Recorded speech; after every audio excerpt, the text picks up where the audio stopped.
Bismillahirrahmanirrahim. Assalamualaikum warahmatullahi wabarakatuh. Alhamdulillahirrabbilalamin. Wabihi nasta'in wa ala umuri dunya waddin. Wassalatu wassalamu ala asyrafil anbiya'i wal mursalin. Sayyidina Muhammadin wa ala alihi wa sahbihi wa man syara ala nahji ila yaumiddin. Amma ba'd.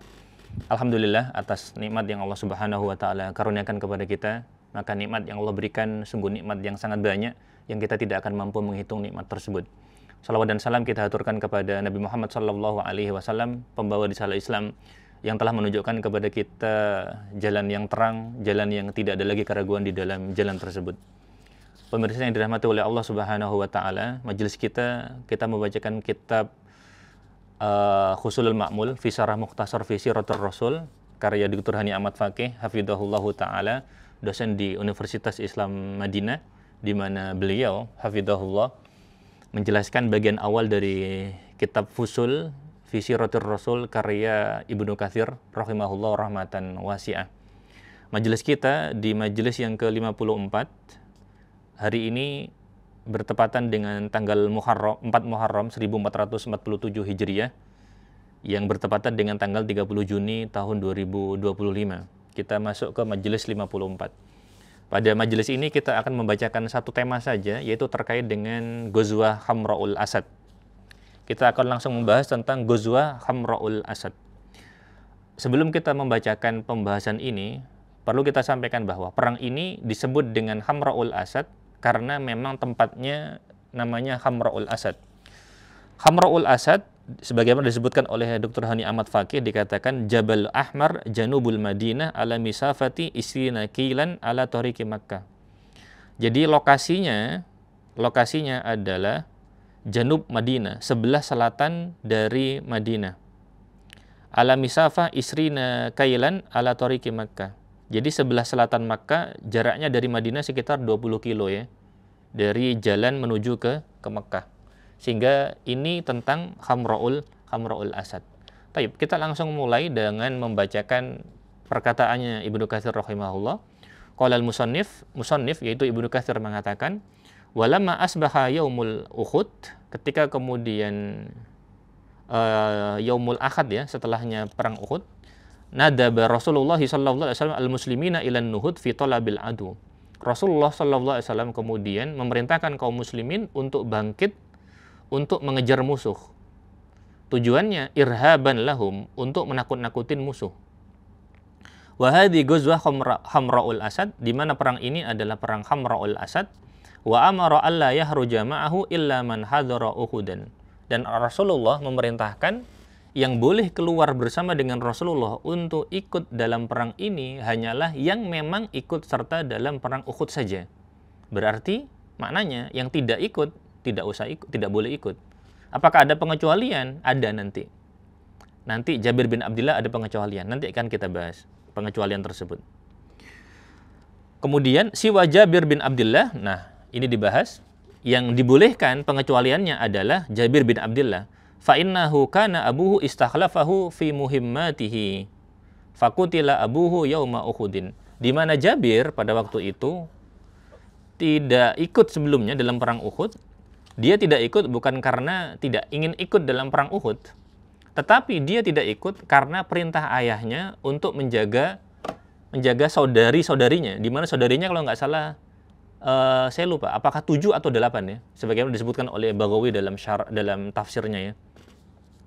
Sehingga Jabir tidak ikut karena memang untuk merawat dan menunggu saudari-saudari perempuannya yang totalnya ada 7 atau 8 dan tidak ada laki-laki yang kemudian menunggu mereka ya. Namun kemudian fakutila abuhu yauma Uhud, ayahnya dalam perang Uhud ini itu terbunuh. Fasta'dana Rasulullah sallallahu alaihi wasallam fil khuruji ila Hamra'il Asad fa'adzina lahu. Sehingga Jabir minta izin kepada Rasulullah untuk ikut serta, dan Rasulullah kemudian memberikan izinnya. Kita lanjutkan.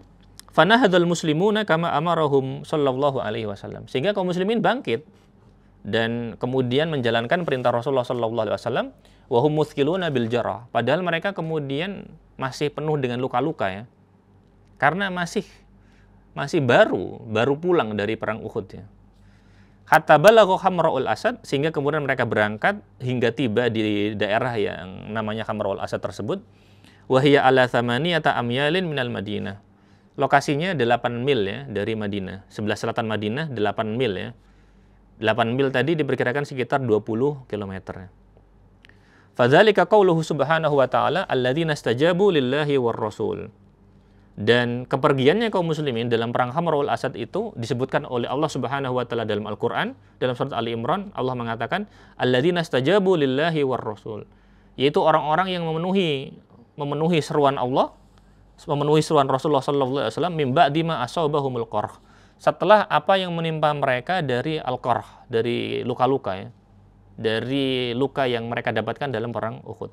Lilladzina ahsanu minhum, sehingga orang-orang yang bersikap baik dari mereka, wattaqau, dan orang-orang yang bertakwa, ajrun azim. Maka mereka berhak mendapatkan pahala yang besar. Taib. Ini perkataan dari Ibnu Katsir rahimahullah. Taib. Kemudian Dr. Hani Ahmad Faqih hafizahullah menyebutkan al-kalam alaihi min wujuh. Hal ini bisa dijelaskan dari beberapa sisi. Yang pertama, Ghazwatu Hamra'ul Asad laisat ghazwah mustaqillah. Katanya beliau bahwa perang Hamra'ul Asad ini bukanlah kemudian suatu perang mandiri yang terpisah ya, yang independen. Wa inna ma hiya tabi'atun li ghazwati Uhud wa faslan min fusuliha. Tetapi ini itu adalah tabi'ah, ikutannya atau lanjutannya li ghazwati Uhud wa faslan min fusuliha, termasuk salah satu bagian dari perang Uhud. Karena terkait dengan perang Uhud. Ini poin yang pertama. Poin yang kedua, wa hasilu hadil ghazwa anna Rasulullah sabaghal ghad min ma'rakati Uhud. Hasilnya adalah kesimpulannya bahwa perang ini, bahwa Rasulullah sallallahu alaihi wasallam hari besok dari mereka datang setelah perang Uhud, karena qad khasyiya ay yufakkirul muslimina bil karrah maratan ukhra. Jadi Rasulullah khawatir kalau kemudian orang Quraisy berpikir untuk menyerang kembali. Fayuhajimul Madinah, sehingga kemudian balik lalu kemudian menyerang Madinah, liyutammimu ma haqqaqahu, untuk menyempurnakan apa yang sudah mereka wujudkan min ghalabah, dari kemenangan dalam perang Uhud tersebut. Rasulullah khawatir ya. Fa'arada sallallahu alaihi wasallam ayyubadirahum bil ghazwi wal mutaradah, sehingga Rasulullah ingin untuk bersegera menyerang dan mengusir hatta ya'mana ruju'uhum wa audatuhum, sehingga aman dari ruju'ahum wa audatuhum, kembalinya mereka, baliknya mereka, agar kemudian Madinah tidak diserang kembali. Sehingga fungsi dari perang Uhud ini untuk kemudian memukul mundur orang musyrik agar kemudian mereka tidak menyerang Madinah. Kurang lebih seperti itu. Poin yang ketiga, waqad waradat isyarat ila hadil ghazwah fi sahihil Bukhari an Aisyah radhiyallahu anha qalat. Nah, tentang perang ini terdapat isyarat di dalam Sahih Bukhari sebagaimana riwayat Aisyah. Aisyah mengatakan, "Lama asaba Rasulullah ma asaba yauma Uhud." Ketika Rasulullah terkena apa yang sudah menimpanya dalam perang Uhud dari luka-luka. Kita tahu luka-lukanya Rasulullah sampai 70. Wa in sarafa anhul musyrikun, lalu kaum musyrikin dalam perang Uhud mereka kemudian menyingkir ya. Khaufa ayyarji'u. Rasulullah itu khawatir kalau orang musyrik akan kembali untuk menyerang Madinah. Sehingga Rasulullah SAW mengatakan, qala man yadhhabu fi ithrihim. Siapa kemudian yang akan pergi untuk mengikuti mereka, untuk mengikuti jejak mereka, untuk kemudian mengejar mereka ya, untuk mengusir mereka setelah mereka. Fi ithrihim itu kan setelah mereka. Jadi maksudnya untuk mengusir mereka agar mereka tidak kembali. Fantadaba minhum sab'una rajulan, sehingga yang ikut serta bersama dengan Rasulullah itu mencapai 70 orang. Nanti ada Abu Bakar, ada Umar, ada Abu Ubaidah, dan ada sebagian sahabat yang lain termasuk Jabir bin Abdullah. Total 70 orang. Ini poin yang ketiga. Poin yang keempat, wa fi khurujihi sallallahu alaihi wasallam ila hadhil ghazwah madharun azimun min madzahirisy syaja'ah wa tahammulul masyak.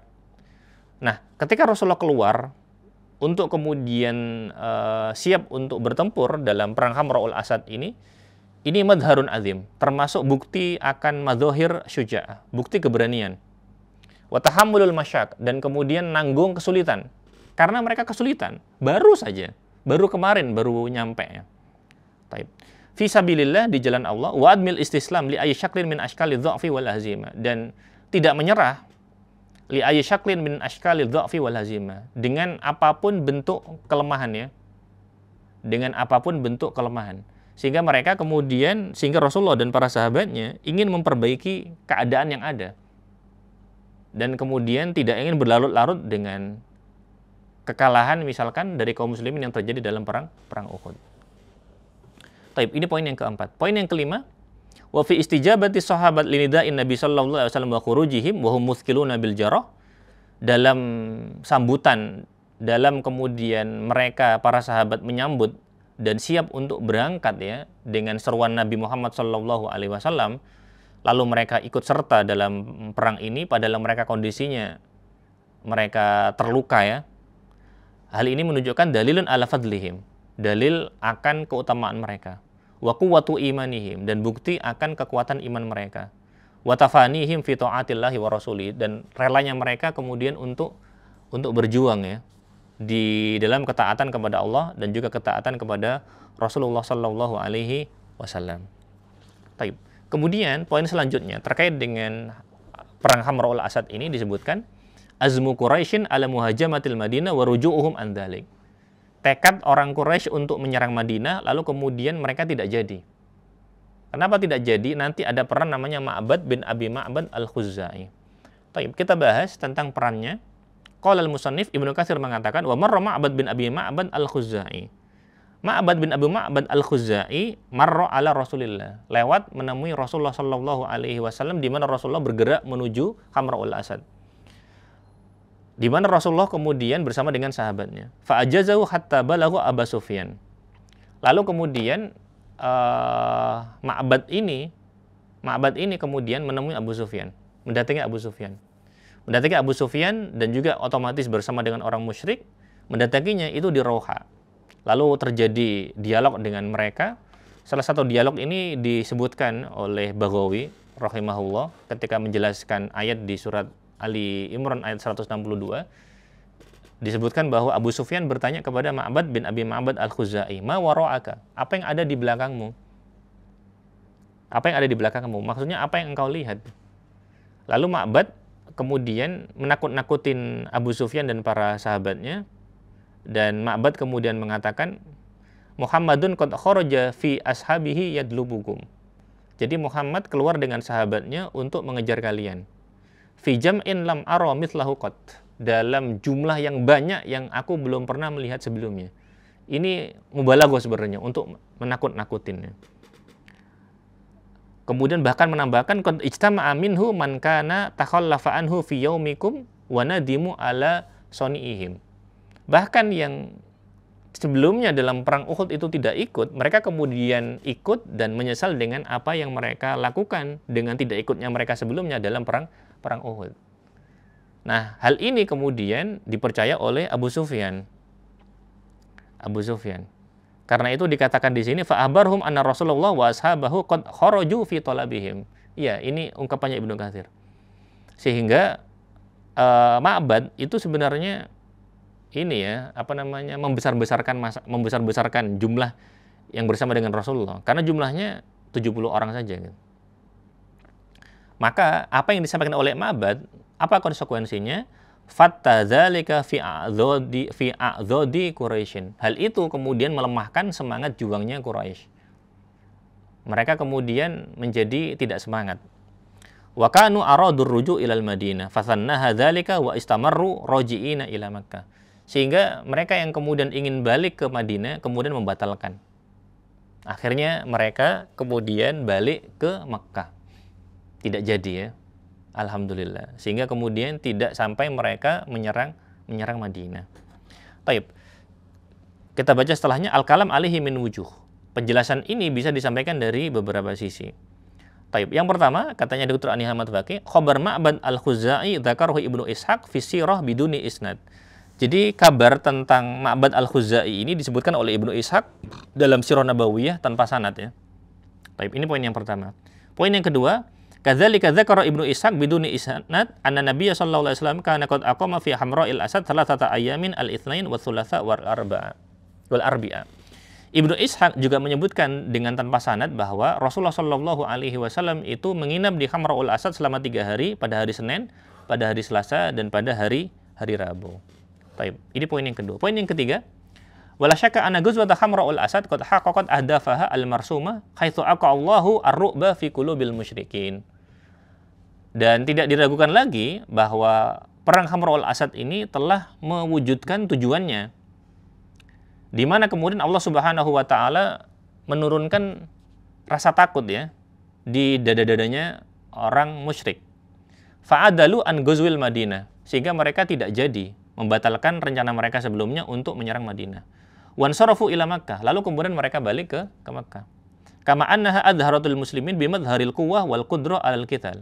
Sebagaimana perang ini menampakkan kaum muslimin dengan menampakkan bahwasanya mereka itu kuat. Mereka itu mampu untuk berperang. Ba'dama asabahum fi Uhud. Setelah apa yang menimpa mereka dengan kekalahan dalam perang Uhud. Di mana menampakkan hal ini mimma akhafal a'raba kharijal Madinah, menjadikan orang-orang Badui di luar Madinah itu kemudian takut dengan kekuatan kaum muslimin. Wal munafikin, begitu juga kemudian menakutkan munafikin. Wal yahud, menakutkan Yahudi dakhilaha, yang ada di dalam Madinah sendiri. Sehingga jamaahnya dirahmati oleh Allah Subhanahu wa taala, kesimpulannya bahwa perang Hamra'ul Asad, perang yang mungkin tidak dikenal tetapi penting, karena dengan perang ini Allah Subhanahu wa taala berkenan untuk menjadikan orang musyrik takut dengan kekuatan Islam, dan ini kemudian manfaatnya besar sehingga Madinah tidak lagi diserang, dan hal ini kemudian otomatis membawa maslahat besar bagi kaum muslimin di Madinah, sehingga mereka bisa fokus dalam menjalankan ibadah dan menjalankan tugas mereka dalam beribadah kepada Allah Subhanahu wa taala. Kurang lebihnya itu yang bisa kita sampaikan pada pertemuan kali ini. Kita bertemu pada pertemuan yang akan datang. Kurang lebihnya mohon maaf. Subhanakallahumma wa bihamdika asyhadu an la ilaha illa anta astaghfiruka wa atubu ilaik. Wassalamualaikum warahmatullahi wabarakatuh.